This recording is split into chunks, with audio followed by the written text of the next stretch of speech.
말씀 보겠습니다. 주보 제일 뒤에 나와 있습니다. 로마서 16장 23절입니다. 로마서 16장 23절입니다. 우리 같이 한번 읽어보겠습니다. 나와 온 교회를 돌보아 주는 가이오도 너희에게 문안하고 이성의 대무관 에라스도와 형제 구아도도 너희에게 문안하느니라. 아멘. 언약의 말씀을 따라간 가이오라는 제목으로 말씀 증거하겠습니다. 우리 옆에 분과 인사하겠습니다. 당신은 믿음의 전도자입니다. 네. 저와 여러분은 믿음의 전도자입니다. 제가 신앙생활 하면서 교회 다니는 많은 분들을 보고 만나 보면서 느낀 게 하나 있습니다. 대부분 사람들은 믿음과 불신앙 그 사이에서 갈등을 안 한다는 걸 느꼈습니다. 갈등을 좀 해야 되는데 믿음의 선택을 하냐, 불신앙을 선택하냐, 이 사이에 갈등이 있잖아요. 갈등을 안 하더라니까요.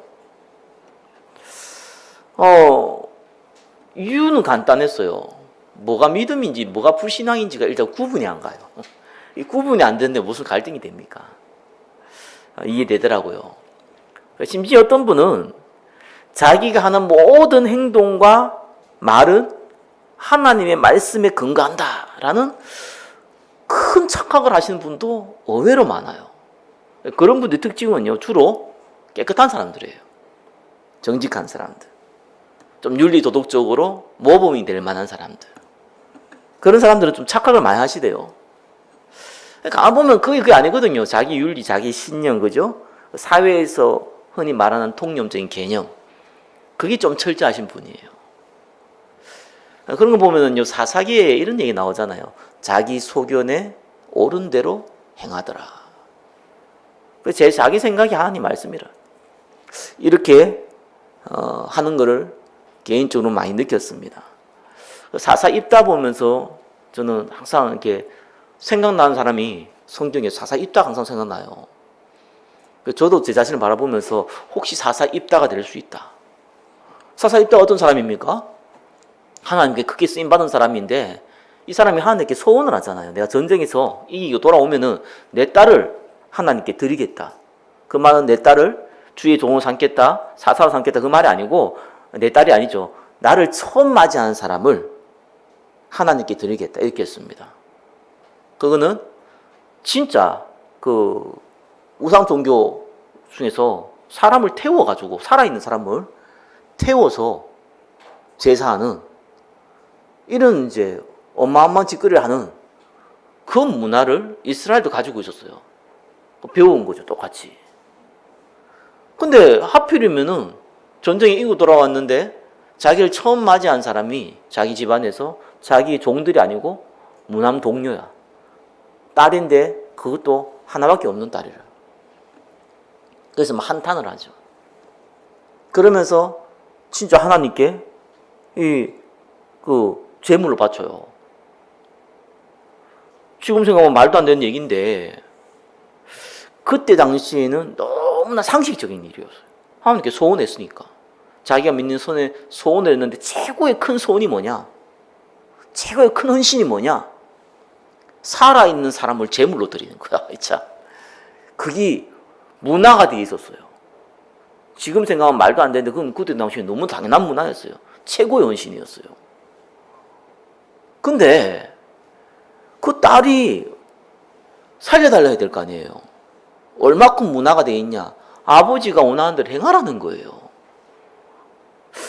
사사 입다 개인 입장과 그 딸의 입장에서는 믿음의 선택을 한 거죠. 상당한 믿음의 선택을 한 거예요. 자기 딸을 드리는 거, 자기 생명을 드리는 거죠. 자기 딸 입장에서는요. 어마어마한 믿음의 선택을 했어요. 성경적으로 보면 어마어마한 불신앙이잖아요. 이렇게 말도 안 되는 일이 벌어지는 겁니다. 복음 하나 제대로 모르면 그런 일이 벌어져요. 복음을 왜곡되게 알면 그런 일이 벌어진다니까요. 이게 무서운 겁니다. 오늘날 많은 교회들이요, 다른 거 막 강조합니다. 그게 무서운 결과를 초래하거든요. 영적으로 연계를 안 믿어요. 하나님, 천사, 귀신, 사단 안 믿어요. 얼마 전에 이태원에서 벌어졌던 그 어마어마한 사건, 사람의 눈에서는 시각적으로 행정적인 잘못도 있었고, 그죠? 분명히 그 경찰들이 와서 관리를 해줘야 될 거 안 했잖아요. 그래서 인재라고 많이 얘기합니다. 근데 그 이면은 불신자들은 모르죠. 하나님께서 그 상황을 허락했어요. 아니 그 많은 공무원 관리도 이제 한 사람만 눈 떴어도, 아니 구청장이나 그죠?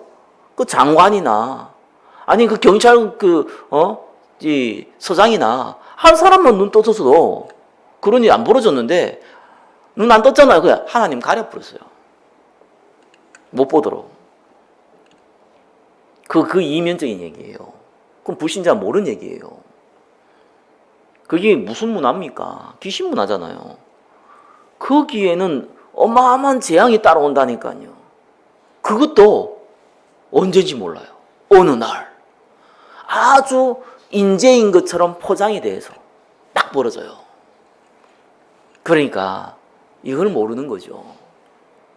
보고만 하나 모르면은요, 신앙생활 열심히 했는데 재앙이 들이닥치는데 그것도 어느 날 왜 온지도 몰라요.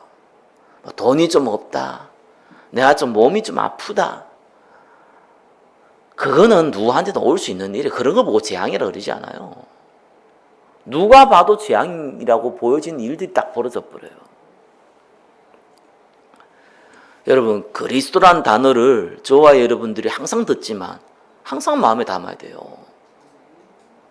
그래, 그리스도의 뜻이 기름 부음 받은 자. 누가 기름 부음 받았습니까? 선지자, 제사장, 왕.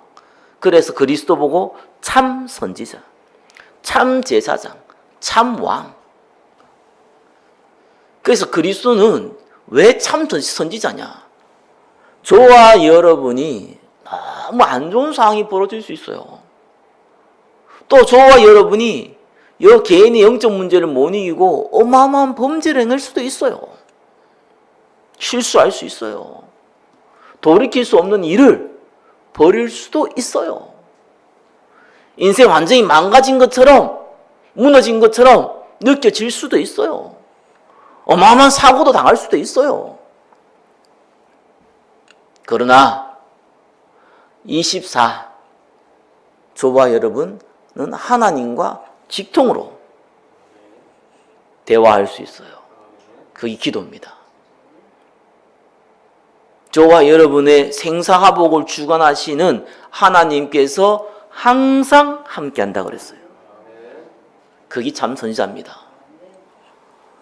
그리스도는 여러분이 성령 충만할 때만 함께하는 게 아닙니다. 여러분이 신앙생활 잘할 때만 함께하는 게 아니에요. 엉망진창일 때도 함께하시는 거예요.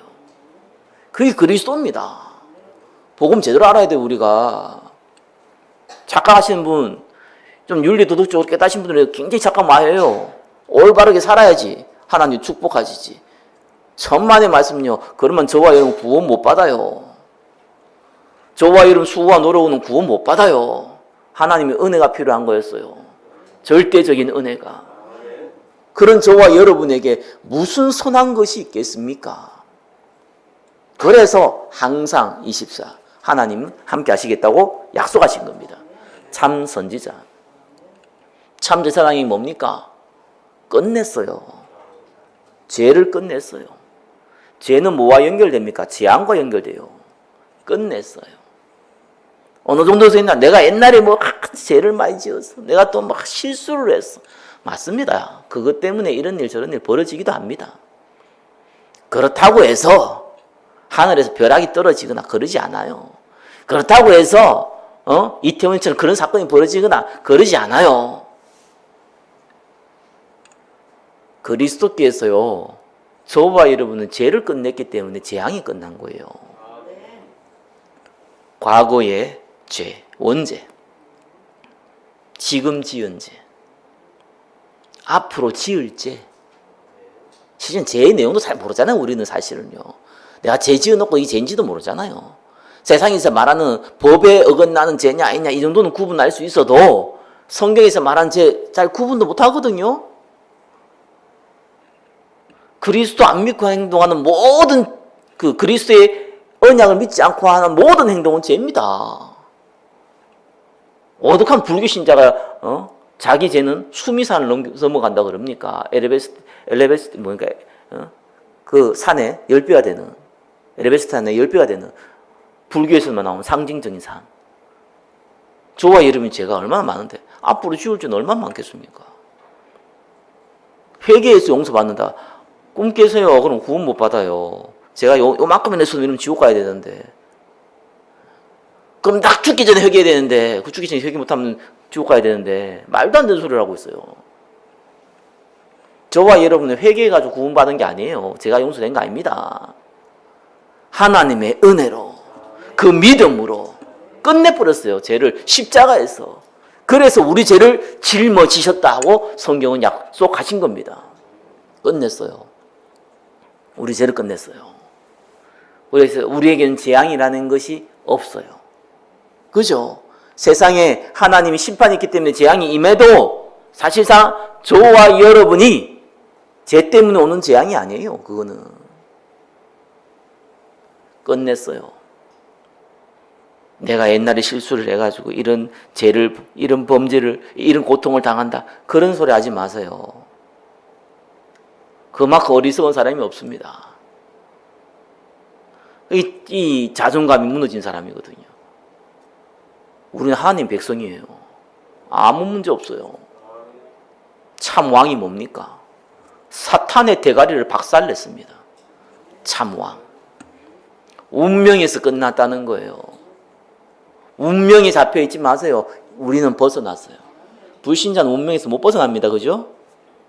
그렇기 때문에 몸부림치는 것밖에 없어요. 못 벗어나요. 우리는 벗어났어요. 믿기만 안 해도 돼요. 과거에 잡혀있지 마세요. 운명을 끝냈다니까요. 어디 실수했습니까? 오늘 갱신하면 돼요. 우리에게는 운명이, 운명의 나눠가, 그죠? 하나님이 주신 운명이 있잖아요. 그 운명이 있는 거지. 전도자의 운명.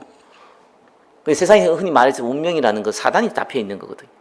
고통과 아픔과 어려움과 그것을 벗어날 수 없는 인간의 한계. 그걸 운명이랍니다. 끝냈습니다.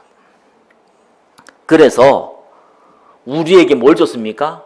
신분을 줬는데 하나님 자녀의 신분인데 이게 변하지가 않네요. 여러분이 좀 나쁜 짓 했다고 변해버리고 그죠? 욕 한마디 했다가 바꿔버리고 막 하나님 생명체에 싹 기재해버리고 말이에요. 그런 일이 없단 말이에요. 변하지 않는 신분. 건세까지 줬네요. 사단의 손에 잡혀있는 사람을 끄집어낼 수 있는 살리는 건세. 여러분의 위신을 살리고 저와 여러분이 무언가를 부려먹는 그런 건세가 아니라 다른 사람을 살리는 건세. 그걸 주셨네요. 그리고 우리에게 나머지 다 할 테니까 딱 한 가지 미션. 성령 충만 받고 증인되라. 그것이에요. 그게 저와 여러분에게 주신 축복이고 우리가 믿어야 될 믿음입니다. 전도자가 믿는 그 믿음의 근본 개념은요, 딴 거 아니에요. 우리의 여건, 상황, 만남들 있잖아요. 좋든지 안 좋든지, 그죠? 그 모든 것은 전도와 선교와 교회를 위해서 하나님이 우리에게 허락하신 것이다. 그 믿음을 가지라는 거예요. 그렇기 때문에 저와 여러분들은 갈등이 생길 수 있죠.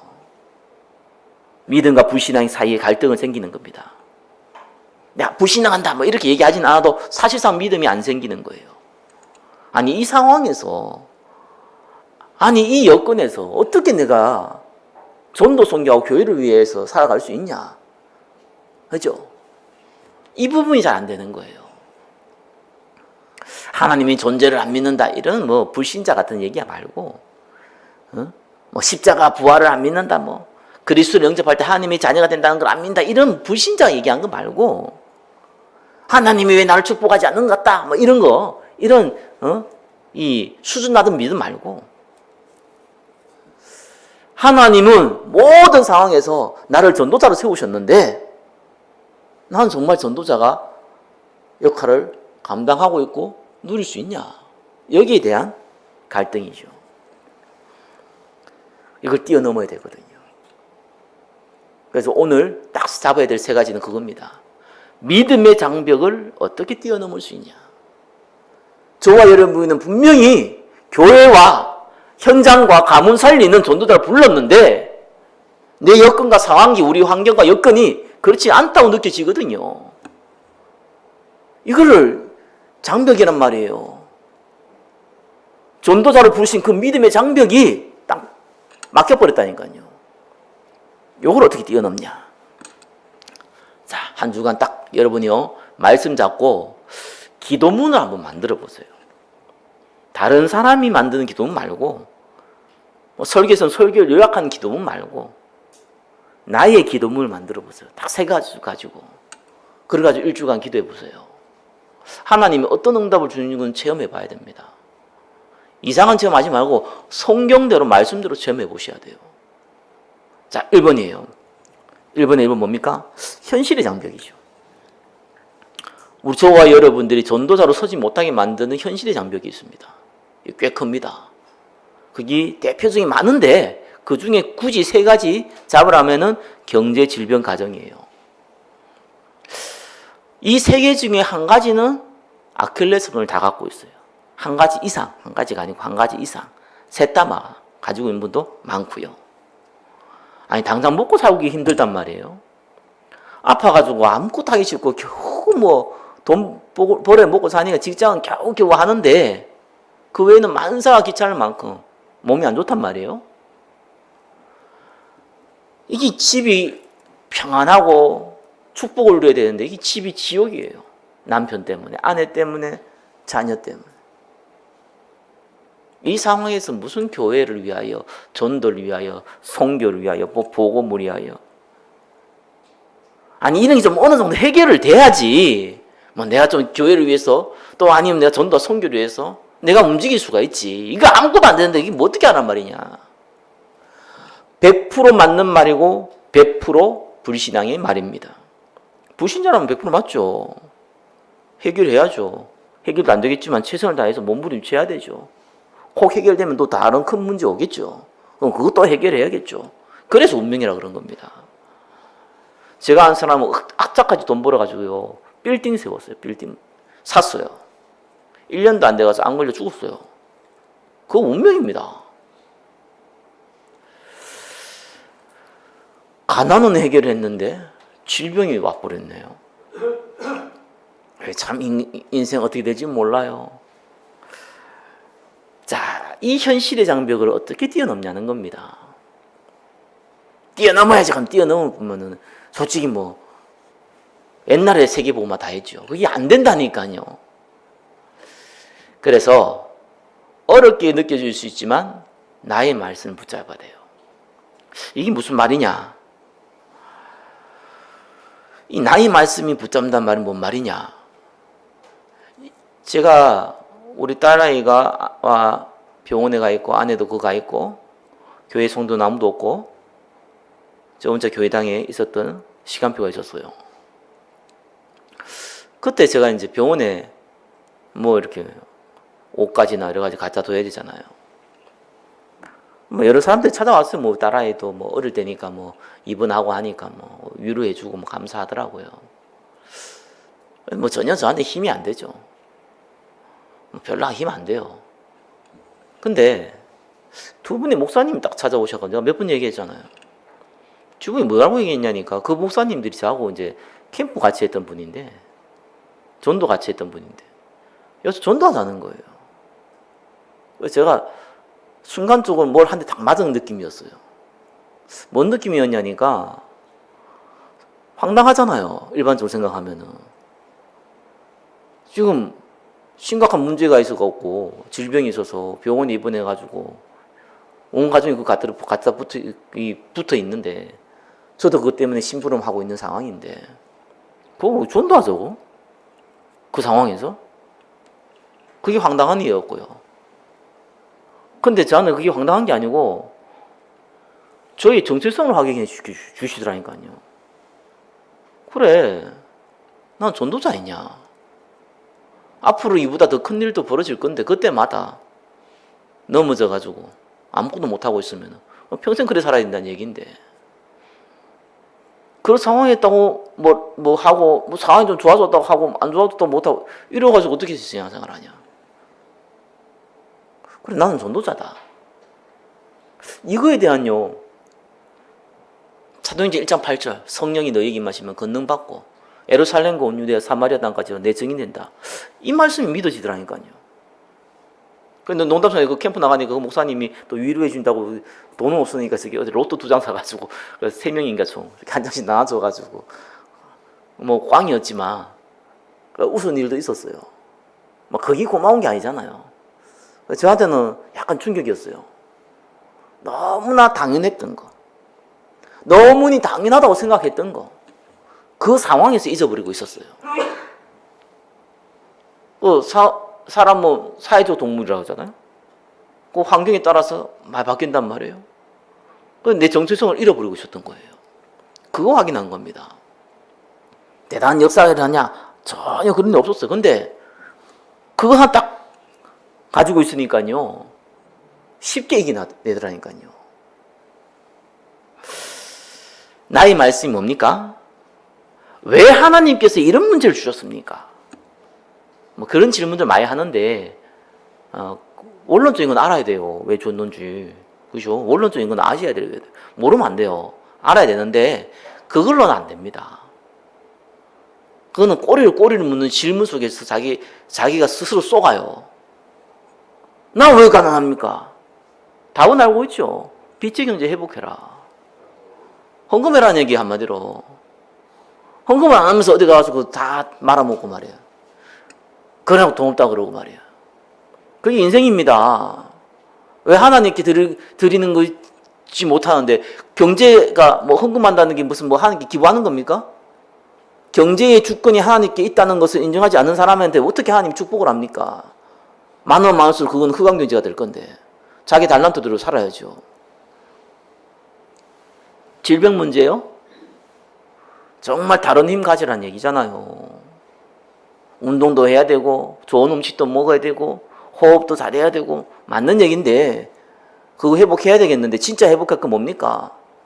하늘로부터 오는 그렇게 우리가 많이 듣던 성령의 충만함, 영육간에 살리는 참된 힘, 하늘로부터 오는 힘, 그거 얻어라.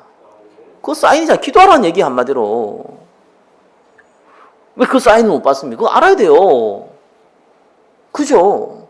가정 문제 아셔야 됩니다. 우리 가정은 잘 먹고 잘 사고 우리 행복하게 짝짝고 하면 살자라는 스위트 홈이 아니라 다른 가정 살리는 미션 홈이다. 그래서 하나님 고통 주는 것도 하고 허락도 하는 거예요. 그 문제를. 이런 답을 전혀 모르고 있으면 곤란하죠. 근데 알고 있다고 해서 뛰어넘을 수 있냐?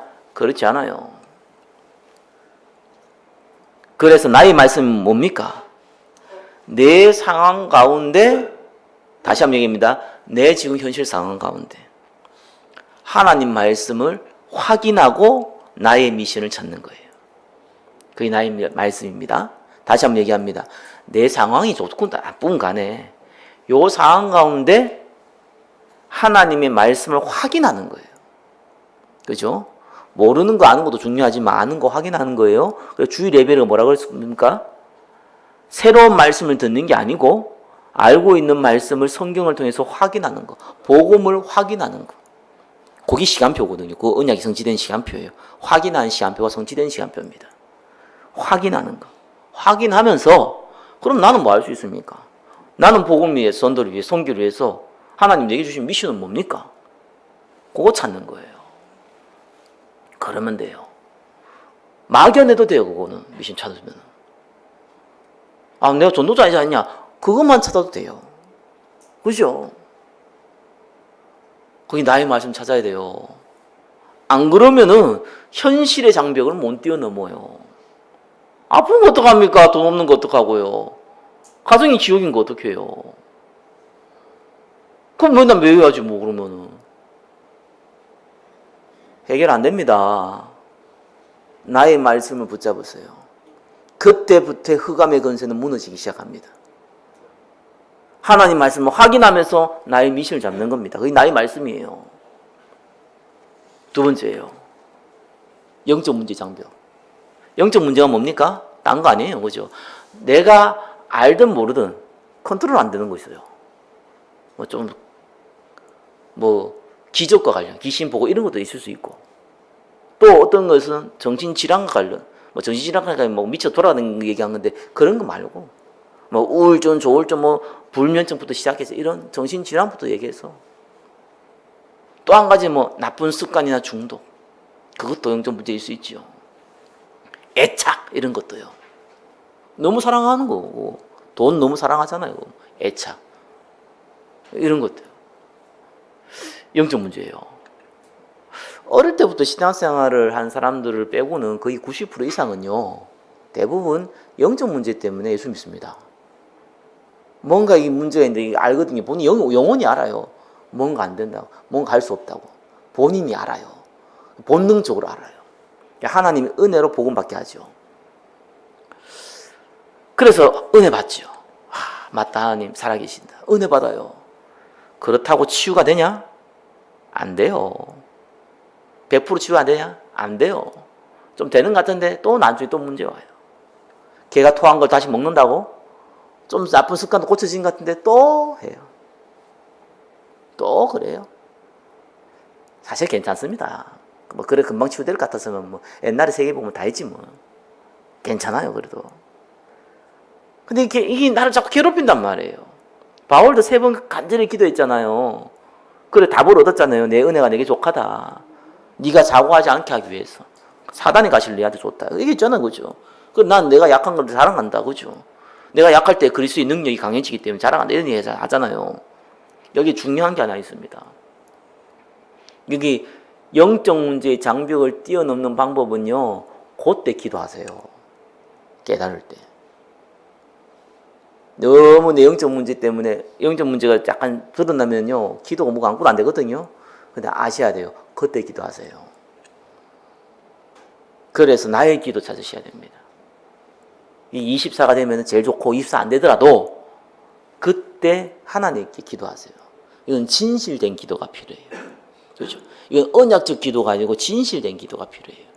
바울이 진실되게 기도했어요. 하나님, 내 이 문제를 통해서 세계복음만 해주십시오. 이렇게 기도 안 했어요. 나 고쳐주십시오 얘기했습니다. 쪽팔려서 내가 전도를 못하겠습니다. 아니 바울의 손수건, 자기 손수건을 통해서도 귀신들 나가는데 나는 왜 이 문제가 시달립니까? 이 말이 됩니까 이게? 진실된 기도였어요. 하나님은 치유의 역사 대신에, 아니 치유긴 치유죠, 그죠? 고치는 역사 이전에 고치지 않았어요. 바울은 진짜 치유를 줬어요. 상관이 없는 치유. 이런 문제가 와도 상관이 없고 저런 문제와 상관이 없는 치유. 여러분, 영적 문제란 그렇습니다. 영적 문제 언제 치유되냐? 그게 더 이상 나와 상관이 없어야 돼요. 그게 어느 날 임해요. 어느 날. 노력해서 되는 거 아닙니다. 이거 어느 날 임합니다. 근데 그 통로가 있어요. 진실된 기도입니다.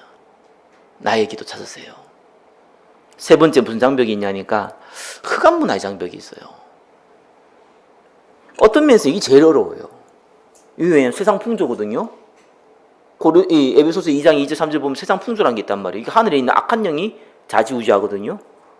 그러니까 모두가 본질상 진노의 자녀 상태가 돼 있는 거예요. 이 세상 풍조가 되다 보니까 제가 직장 생활 해보다 보니까요, 절대로 예수 믿는다는 얘기를 안 해요. 이유를 잘 알죠. 지혜롭게 내가 이렇게 예수 믿는 표를 내면 복음장이 오히려 방해될 수 있으니까 지혜롭게 간치고 있다가 어느 날 복음을 드러내기 위해서 그랬냐? 그런 놈 한 번도 못 받고, 이거 자기 예수 믿는 걸 좀 티가 나면은 혹시 직장에 자기가 손해를 볼까봐, 왕따를 당할까봐, 진급에 문제 있을까봐, 나를 이상한 사람 취급할까봐, 말은 그렇게 안 하는데 딱 느껴지잖아요. 저는 100% 이해합니다. 그게 문화라는 거예요. 거기에서 예수 그리스도를 자랑한다? 이상한 놈 되는 거예요. 분위기라는 걸 무시 못하죠. 근데 사실상 이거 뛰어넘지 못하면요, 영적 상태는 다 무너집니다. 왜 그렇습니까? 그 현장이 내가 제일 많은 시간을 쓰는 현장이잖아요. 그러니까 당연히 무너질 수밖에 없죠. 그래서 어떻게 회복하냐, 이 장벽을 뛰어넘냐, 나의 현장이 있어야 돼요. 그 말이 무슨 말이냐니까요. 딴 거 아닙니다. 제가 직전생활 딱 해보니까요, 분명히 성경에 구원받을 사람이 있다 그랬잖아요. 제자 있다 그랬어요. 아무리 찾아봐도 몇 년 찾아봐도 없더라고요. 근데 어느 날 한 놈 나왔어. 그것도 이 친구가요, 내가 섬기는 교회까지 왔어. 그 다음부터는 이 친구를 만나서 얘기할 게 생기더라니까요. 아니, 우리가 뭐 세상 얘기도 하고 뭐 얘기할 수 있지만, 그래도 영적인 대화할 수 있는 상대는 있어야 될 거 아니에요. 대화할 상대가 생기더라니까요. 다른 사람들랑 대화하는 맨날 세상 얘기고, 대화할 상대가 생겨요. 여러분, 나의 현장은 딴 거 아닙니다. 분명히 저와 여러분의 주위에는 구원받을 사람이 있습니다. 또 전도자로 쓰임받을 사람이 있습니다. 만약에 없으면 기도하고 있으면 하나님 부지십니다. 그죠? 한 명만 나와도 돼요. 그러면은 그게 여러분에 굉장한 힘을 줍니다. 여러분 개인에게요. 여러분의 세상 풍조를 뛰어넘을 힘을 줍니다. 그게 나의 현장입니다. 한마디로 구원받을 사람 찾아라는 거예요. 있으니까. 없으면 찾는 게 어렵죠. 하나님 준비해 놨으니까. 자, 세 가지 딱 잡으셔야 돼요. 나의 말씀, 나의 기도, 나의 현장을 딱 잡으세요. 나의 말씀이 뭐라고요? 내 사건과 여건 가운데 하나님의 언약을 확인하는 겁니다. 그리고 거기에서 내 미션을 찾는 거예요. 나의 말씀. 나의 기도는 뭡니까?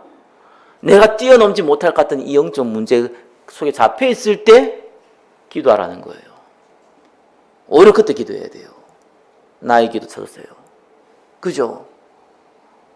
나의 현장이 뭡니까? 구원받을 사람 찾으세요. 있으니까. 그럼 가이오는 어떻게 믿음 장벽을 뛰어넘었습니까? 이분 보겠습니다. 언약의 말씀을 따라간 가이오. 일단 가이오는요, 바울을 통해 세례 받은 고린도 교회 사람이에요. 가이오가요. 고린도전서 1장 14절 보니까 나는 그리스보와 가이오 외에는 너희 중에 아무에게도 내가 세례를 베풀지 않았다. 이렇게 적어놨거든요. 그 말은 무슨 말입니까? 가이오에게 또 그리스보와 가이오 딱 두 사람에게만 바울이 고린도에서 세례를 줬어요. 나머지는 아볼로가 다 줬어요. 아볼로가 이제 그 고린도 교회 사역자가 됐으니까. 당연히 바울이 1년 6개월 동안 집중 훈련할 때에 가이오가 거기에 있었겠죠. 그죠? 일단 가이오는 복음이 확실한 사람이었어요. 그럴 수밖에 없죠. 그리고 저와 여러분이 예배 속에 있지 않으면요, 복음이 확실한 게 아니라 복음 상태가 확실해요. 저와 여러분 예배를 놓치면요, 복음 상태가 무너집니다. 복음은 모르는 게 아니고 복음의 상태가 무너져요. 복음과 내가 거리가 멀어지는 거죠. 자, 그러면서요, 가요 이 기본이 되어 있으니까 어떤 일이 벌어집니까? 집을 제공했어요. 사도행 18장 7절 보면 거기서 옮겨 하나님을 경외하는 디도 유스도라는 사람이 집에 들어가니 그 집은 회당 옆이라. 디도 유스도라는 사람이 나옵니다. 그 사람이 가이오 디투스 유스투스라는 사람이에요. 앞에 가이오를 뺀 거예요. 이 사람이 가이오예요. 사도행 18장 7절에 나온 사람이 가이오입니다. 당연히 그때는 교회당이 없잖아요. 그러니까 집에서 예배 드리는데 조그만 데 드릴 수가 없잖아요. 그러니까 집이 좀 커야 돼요. 뭐 한두 사람 모이면 몰라도 뭐 한 10명 모여도 집이 커야 된단 말이에요. 가이오가 원래 부자인 사람이에요. 여러분 빛의 경제를 오해하시면 안 됩니다. 빛의 경제라는 것은, 그죠? 돈 많이 버는 게 아니라니까요. 빛의 경제라는 것은 복음을 위해 사용되는 경제를 빛의 경제라고 하는 겁니다. 가이오 같은 사람은 경제가 세상 경제를 갖고 오셨잖아요. 이걸 복음을 위해 썼단 말이에요. 그래서 빛의 경제가 된 거예요. 브리스카 부부 같은 사람은 경제에 약했단 말이에요. 그래서 돈을 하나님 축복을 해줘가지고 빛의 경제를 사용할 수 있는 그 경제를 줘가지고 복음이 있었단 말이에요. 이런 차이가 있을 뿐이지 빛의 경제는 말 그대로 복음 위에 사용하는 경제예요. 근데 가이오가 뭘 찾았냐? 나의 미션을 찾은 겁니다. 자기가 잘할 수 있는 일이잖아요. 어쩌면 자기만 할 수 있는 일일 수도 있어요, 여기. 분명히 고린도에 구원받을 사람들이 많이 나왔는데 누군가는 그 집에서 예배를 드려야 될 거 아니에요. 조그만 집은 예배를 드릴 수 없단 말이에요. 그러니까 집이 커야 돼요. 그 집 큰 사람은 많지 않을 거 아니에요. 고린도서 1장 말처럼 문벌이 좋고 학벌이 좋고 뛰어난 사람이 많지 않아요. 근데 그 중에 좋은 사람이 한 사람이 있어요. 거기 가요였어요. 거기 가요가 자기 집을 제공한 겁니다. 그러니까 집을 교회당으로 쓴 거예요. 얼마나 감사합니까? 나의 미션을 찾은 거예요.